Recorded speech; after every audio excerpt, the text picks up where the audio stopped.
Miss হবে না আপনার পছন্দের টিভি শো। দেখুন জি5 অ্যাপে একদম ফ্রি।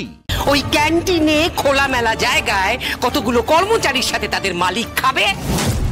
আমি এই বিষয়ে কিছু বলতে পারবো না। আপনি এক কাজ করুন, আপনি তাহলে বড়দের সাথে কথা বলে নিন। শোনো, তোমাকে বলতেও হবে না, আমি যেটা বলছি তুমি সেটা শুনবে।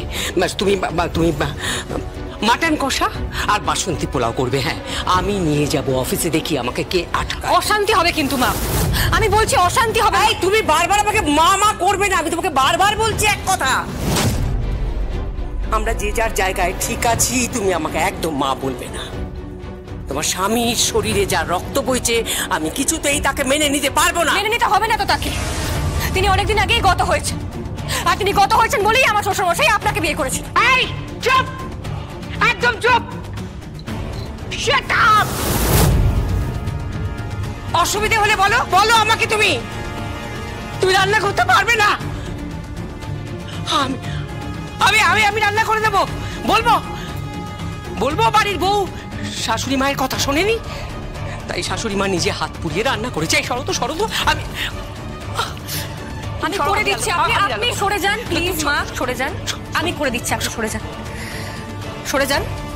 বাসন্তী পোলাও আর কি বললেন, মাটন কষা, তাই তো করে দিচ্ছি আমি। হ্যাঁ, করে দাও। কিন্তু অফিসে এই রান্নাটা নিয়ে যাওয়া মাত্রই কিন্তু অশান্তি হবে।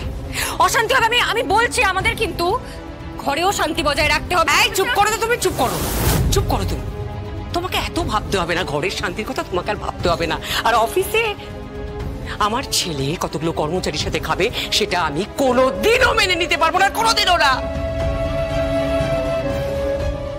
একটু আগে উৎসব ফোন করেছিল, ও আজকে বাসে করে অফিস গেছে। বাসে করে একটা নরকের মধ্য দিয়ে ওকে অফিস যেতে হবে। বেশিরভাগ মানুষ ওভাবেই যাতায়াত করে, স্বয়ংভব করত, আমিও করতাম।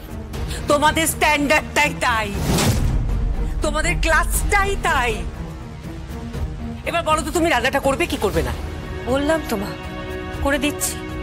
বললাম তো আমি করে দিচ্ছি। আপনার ছেলের জন্য বাসন্তী পোলাও, মাটন কষা আমি করে দিচ্ছি। তারপর কি করবে তুমি? বেরোবে না? তুমি তো তোমার ইচ্ছে অনুযায়ী চলো, যখন ইচ্ছা বেরিয়ে যাও, যখন ইচ্ছে বাড়িতে ঢোকো। তোমাদের তো কোনো নিয়ম কানুন নেই, বাড়িটা একেবারে হোটেল বানিয়ে রেখেছো তো।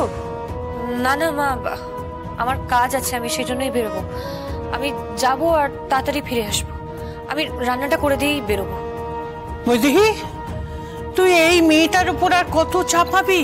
হ্যাঁ, আর জগদ্ধাত্রী, তোমাকে কৌশিকী বারবার বলেছে আগুনের তাপে না আসতে। তাহলে না জেঠিমুনি, আমি না কাজকর্ম না করে ঘরে চুপ করে বসে থাকতে পারবো না। আর ডাক্তার আমাকে বলেছেন চলাফেরা করতে, সব কাজ করতে। আর দেখুন না, আমি এটা জেঠুমুনির জন্য বানাচ্ছি। জেঠুমুনি তো আমার হাতের এই পাশের ঝোলটা খেতে খুব ভালোবাসে, মানে একদম পাতলা ঝোল, সহজ পাচ্ছ। আর সবাই তো একটু স্পাইসি খায়, তাই আমি নিজের হাতেই রান্নাটা করে দিলাম।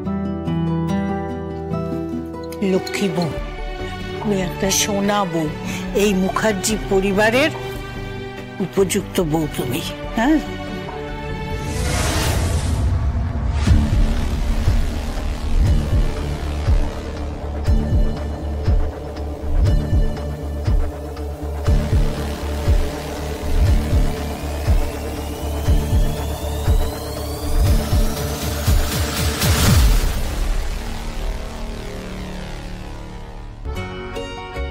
এটা কি? ওই যে আপনি খাবেন বললেন, তাই তো আপনার জন্য নিয়ে এলাম। এতে পার্শে মাছ আছে, তার সাথে আছে মাটন কষা আর বাসন্তী পোলাও। ওয়াও, দাদা কোনো ফাটাফাটি মেনু। হ্যাঁ, দুপুরে খাওয়াটা বেশ জমে যাবে একদম। আচ্ছা জাস, তুমি এত তাড়াতাড়ি এত কিছু করলে কি করে বলো তো? আরে না, বাড়ির বউরা কি জাদু জানে নাকি? তা একটু জানে বলতে পারেন। সেই জন্যই বোধহয় আমাদেরকে দশভুজা বলা হয়। মা দুর্গার 10টা হাত, একেবারে 10টা দিক সামলানোর জন্য। যাই হোক, তাহলে এবার আমার একটা দিক সামলে দাও। কোন দিক বলুন তো? ওই যে মালা চ্যাটার্জি কোনো চেষ্টা। চেষ্টাই বটে, তার কারণ আপনি তো বললেন ওই মহিলা এখনো বেঁচে আছে। মহিলা নয়, মেয়ে, ইয়াং মেয়ে। হ্যাঁ, আমি ওই হাসপাতাল থেকে খবর পেলাম যে ওর বিপদ কেটে গেছে, এখন অবজারভেশনে আছে। গ্রেট, তাহলে তো ভালোই হলো সাধুদা। তাহলে তো সুবিধাই হবে। তাহলে আপনি ওকে ইন্টারোগেট করে খুব ইজিলি কেসটা সলভ করে নিতে পারবেন। আমাকে তাহলে কি প্রয়োজন?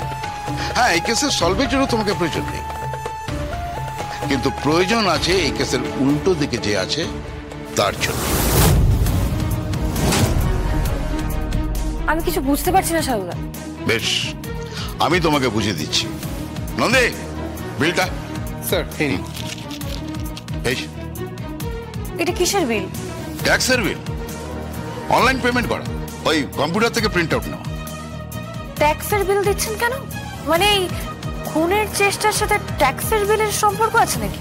ঠিকানাটা মানে ওই 13 নম্বর বাড়িতে মেয়েটা যে থাকতো, সেই বাড়িটা কার, ট্যাক্সের বিল কে পেমেন্ট করতো দেখো। কার নামে বাড়ি?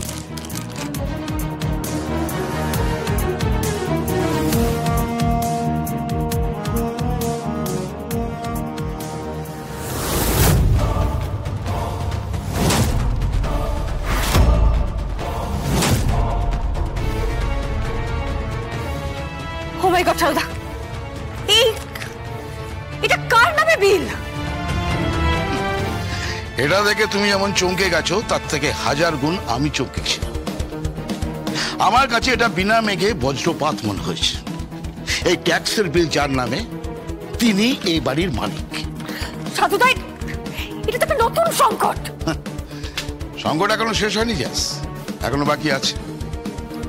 চঞ্জিত, অ্যালবামটা। স্যার এলাম, অ্যালবামটা দেখো। কেন? অ্যালবামে কি আছে? দেখো একবার অ্যালবামটা চোখ বুলিয়ে।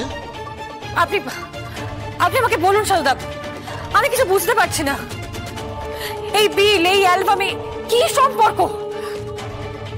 আমাকে একটা কথা বলুন তো, এই বিলটা যার নামে, ওই প্রপার্টিটার যে মালিক, যে ফ্ল্যাটের মালিক, এমনটাও তো হতে পারে সে ফ্ল্যাটটা ভাড়া দিয়েছিল।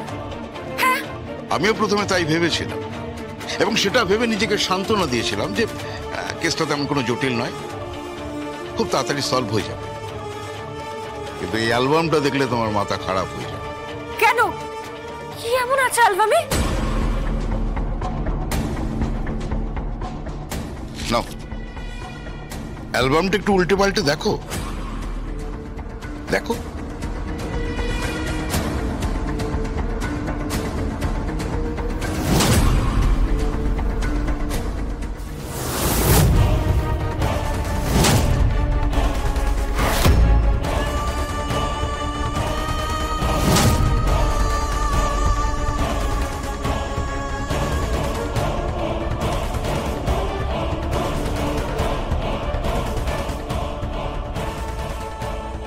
ইম্পসিবল।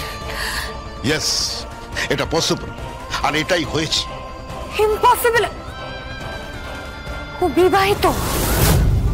জি5 ডাউনলোড করুন আর সব এপিসোড দেখুন একদম ফ্রি।